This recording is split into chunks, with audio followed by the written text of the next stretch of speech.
This is part two of our discussion on short run costs. And we talked already about the opportunity costs and how costs are indicative or reflective of the foregone opportunities of using resources in some way. So we're going to look now at the different types of costs. And the first one we look at is fixed costs. Fixed costs are invariant to output. It doesn't matter how much I produce, I will incur these costs no matter what. So if I have a building that costs me $4,000 a month, then I incur that $4,000 and it doesn't change whether I sell one item or a million items. Variable costs will vary with output. They change, they increase as I expand my output. I need more workers, I need more resources, I need more energy. Those would be examples of variable costs. And then total costs are fixed costs plus variable costs. The last one we want to look at is marginal cost, and the marginal cost is a change in total cost as output increases by 1 unit. So the formula we'll use is marginal cost is equal to the change in total cost divided by the change in quantity, and this lets us know how much it costs to add an additional unit. What's the added cost when we increase output by 1 unit?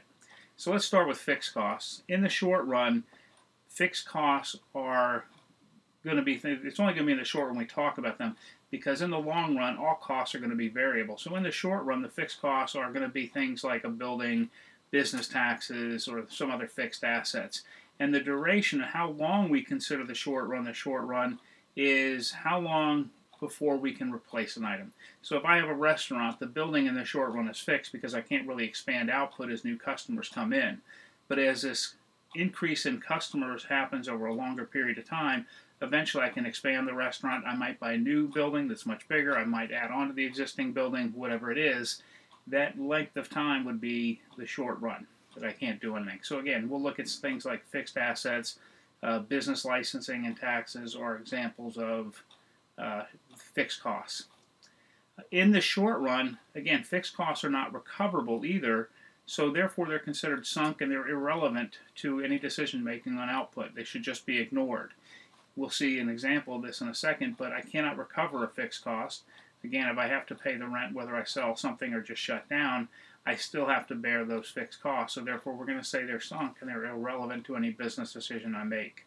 And in the long run, we'll also say with fixed costs, as we expand output, the average fixed cost divided by quantity, is declining throughout the whole range of output. And that's because I'm spreading these fixed costs across more and more goods, more and more units of the same good.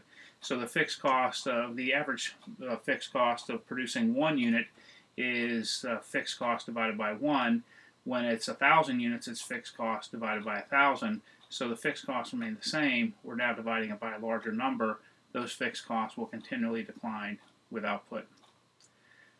An example of a fixed cost situation here is ABC Gaming Enterprises estimated that by investing $30 million developing a video game, it could sell 1 million units of that video game for $50 each, so a total of $50 million. There is no cost to distributing the game online, and after developing the game but before launching it, so they've spent the $30 million, but they have not launched it yet, they discover that a competitor is set to release a similar game that it intends to sell for $25 each. ABC estimates that it can, if it matches that price of $25, it can still sell 1 million units should it continue with the launch of its video game. So it would make $25 million if it did this. Think about this for a second. You can pause the video. We'll come back to this. The answer on this is yes, the firm should continue going on. That $30 million is not recoverable, and therefore it's a sunk cost and should be ignored. If you shut down, if you decide not to produce any of these, to sell any of these games, they lose $30 million, the investment they've already made in developing the game. If, however, they go ahead with their plan to sell 1 million units at $25, they'll recover at least $25 million, and they're now only going to lose $5 million of their $30 million investment. So in the short run, because that $30 million is irretrievable, go ahead and consider it sunk, and now that I can make $25, which is greater than the variable cost of, or the variable cost or marginal cost of producing another unit, which is 0, you're better off than not producing at all. A similar example, during the months of October and November, And this is true with a lot of places that are seasonal. They shut down for the winter months, but sometimes even during the cooler months, so November and October for an ice cream restaurant or ice cream place, they would still remain open. And in this case here, Isaac's Ice Cream Emporium on the Outer Banks earns on average $400 in revenue each day. Its costs are $500 each day. Of those costs, $150 is fixed cost and $350 is variable cost. True or false, since Isaac is losing $100 per day, he should shut down during the months of October and November. And again, pause the video and think about this for a minute. We'll come right back to it. And the answer is false. As long as Isaac is covering his variable costs, which is, again, the variable cost is only $350, and he's doing that because revenue is $400. As long as he's covering his variable costs, he should remain open at least in the short run. Another way of looking at this, if he decides to shut down, he incurs that $150 fixed cost no matter what. So that's a sunk cost.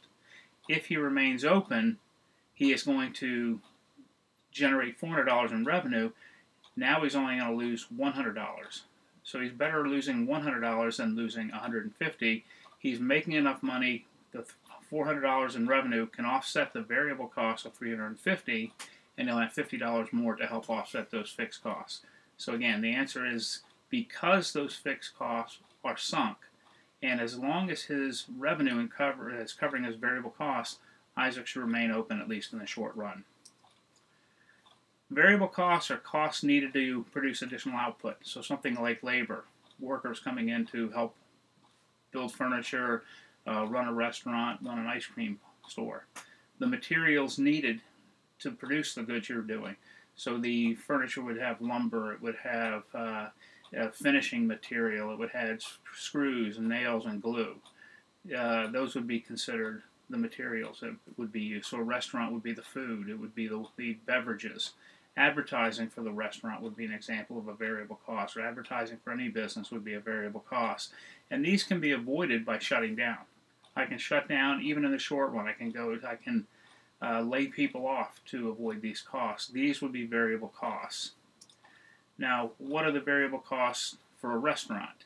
And if you look at, you have the chefs would be variable costs, you have the food would be a variable cost, the beverages would be a variable cost. These are all examples of variable costs, whereas the capital equipment, the building, the tables, these would all be examples of fixed costs in the short run.